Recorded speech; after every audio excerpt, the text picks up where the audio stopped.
Good morning and happy Sunday. Happy Palm Sunday. Alright, so we got up a little bit later than usual because we were wicked tired yesterday. Sorry about being like so sporadic yesterday. Anyhow, it is almost 7 now, and I believe the church that we ran into the other day had their service at 6, but they might have more than one. And there's like a ton of other churches down that street. That's like the church street. So we're gonna go down there and wander around and see what happens. Oh right, breakfast. I'll do that first.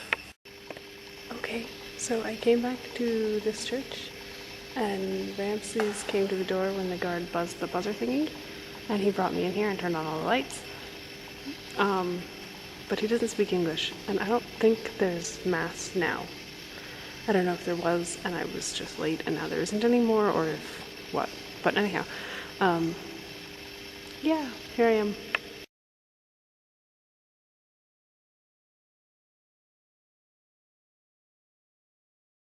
So Bible references appear to be written backwards, where the chapter is this side and then the verses are over here. But remember to read the numbers this way. Yep. So if I'm reading this right, that's John 3:16, right there. That's John 3:16 in Arabic.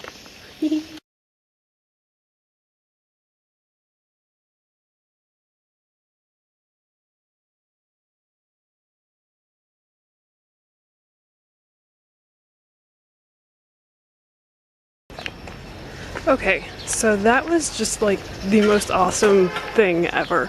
I went there and I thought I'd miss service, and so I prayed for a while and then I went to leave, but Ramses stopped me and he was like, no, just wait 10 more minutes. So I went back into the church. 45 minutes later, these two priests came and they set up the church, and I thought, oh, there's another mass. There was not another mass. They did mass, the whole thing, just for me. It was me and the two priests, and they had me read the scripture passage in English after they read it in Arabic, and gave me communion and the whole thing. Like, they did an entire mass for me. It was awesome. Okay, so quick observations. This place reminds me of a lot of other places. Like, it reminds me a lot of Paris, which is a little strange, I think, maybe, but like, these windows are the same ones I had in my dorm when I was in Paris, and the street signs are the same colors as they are in Paris, and the doors look an awful lot like Parisian doors, and there's so much about Paris here. And then the people remind me of the Brazilians that I used to go to church with. Like, the women smile the same way they do in the church that I went to back in the States, and like, even the guys, to an extent. Like, I've had a lot of guys be really, really nice, and not in like with expectation of return of anything, but like, they'll stop the traffic and clear the way or back up and turn around for me so that I can go through without saying a word in English or Arabic. And apparently that's not normal, but I've had it happen more than a dozen times. And so there's like this, I don't know, they're cool, and they remind me of the Brazilians. And then there's like the smells, near the bakeries it smells like Paris, but the rest of the places, the smells, the sounds, the music, the tastes of things, all remind me of like the one day I had in Mumbai. And so this place reminds me of a lot of other places, and I like it. Okay, all the videos are posted, my email box is empty, yay! And I've turned my computer off for the first time in like 3 days, and I am going to sleep because I am tired. And apparently travel is exhausting. Yeah, who'd have thought? So I'm gonna sleep for a bit because it's Sunday, and I enjoy this resting on Sundays thing. So yeah, talk to you later.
Okay, we're going to go out and retrieve food. I tried to go out last night to do it, but because last night's one of their holidays, like, because their weekend is Friday, Saturday, not Saturday, Sunday, everything closes early. So I couldn't get any food last night. So I'm gonna go do that now so that I can eat, because I'm hungry. Oh, and another note. Doors lock the opposite direction than you think they will. Okay, so this is where you get food. You pay there, you go in there, they put you through, nice strangers tell you which place to stand at because of what you're getting, and then they come out here and they put meat on it, and then they go back in there and they give it to you. And then you have food. And there it is, all done. Food. Yum.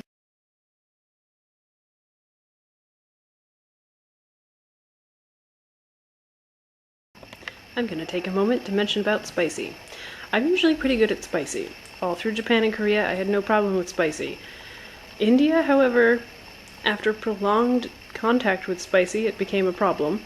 And this is spicy. Incredibly.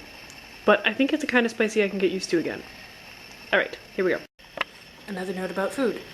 They asked me when I was ordering if I wanted meat or chicken. I think chicken might not be considered meat here. Also, in this menu, which is for a restaurant called Gad, which is apparently like a fast food restaurant and wicked good, and I need to get there at some point, but not today. They sell Egyptian pancakes, which are not what you think of as pancakes. And I'll get one of those one of these days and show you that too. But it says in here, with vegetables for fasting Christians. I'm not entirely sure their definition of fasting either, but I'll have to ask one time. Okay, so I've heard that there's this EV Free Church that has a 7 o'clock service, so it is 3 o'clock, and I'm gonna go see if I can find it by 7. And if not, I'll have a fun walk around Egypt.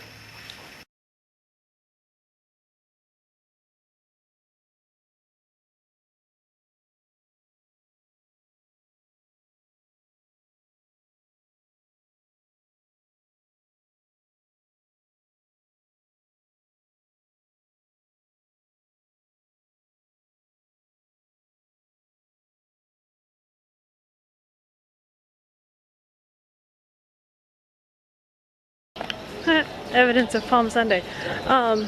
So that wasn't it. I thought that might be the church I was looking for. It's pretty, but it's not it, and all the doors are shut. Thank you. So in carrying one of those goats, you pick up the back legs and you grab the horns and you lead it wherever you want. Yeah. Okay, so I never did find that church. But I was thinking about this morning, and I was thinking about, if I was in a church and the service was already done, and I was there for whatever reason, and someone came in that, even if I've seen them before, doesn't speak English, say they only spoke Arabic, and they came, I would probably turn on a fan if it was hot or turn on a light if it was dark and let them sit and pray. But I probably would never call the pastor after he had gone home and expect him to put on his robes, come down, re-dirty the whole communion set, and have a service for one person.